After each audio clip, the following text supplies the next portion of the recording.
అంటే భోజనం చేయగానే ఏమైనా స్వీట్ తినడం అలవాటు ఉంటుందండి. చాలామంది 90%కి స్వీట్ తినే అలవాటు ఉంటుంది.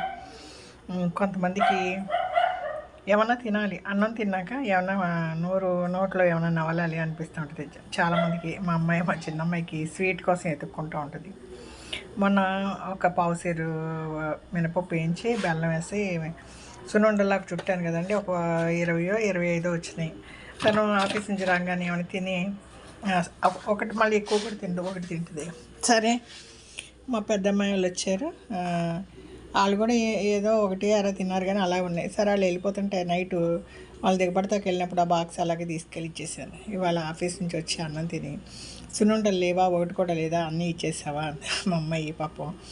సరేని నేను ఎమ్మటే మినపప్పు వేయించేసి బెల్లం కట్ చేసి మిక్సీలో వేసానండి. నూనె నెయ్యి వేడి చేస్తున్నాను. ఈలోపు తనకి వాళ్ళ హస్బెండ్ వచ్చి వెళ్ళిపోయింది.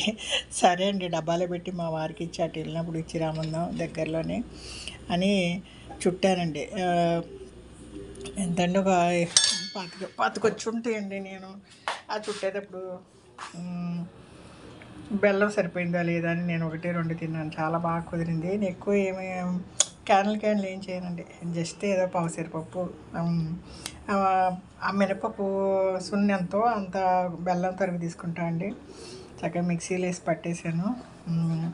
సరే అండి, డబ్బాలు వేసి మా వారు అటు వెళ్ళినప్పుడు మా అమ్మాయికి ఇవ్వమంటారు. రేపు ఇలాంటి లీవే కదా.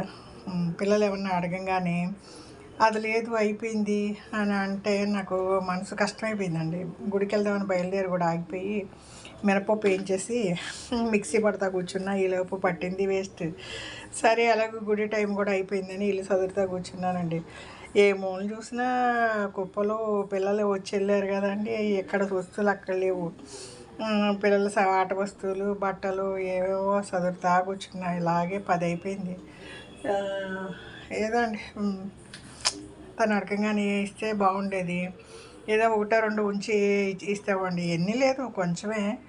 దానికి తను అప్సెట్ అయ్యిందని ఎమ్మటే చేసి ఇచ్చేదండి. పిల్లలు అడగంగానే మనకు లేదంటే మనసు కష్టమైపోద్ది.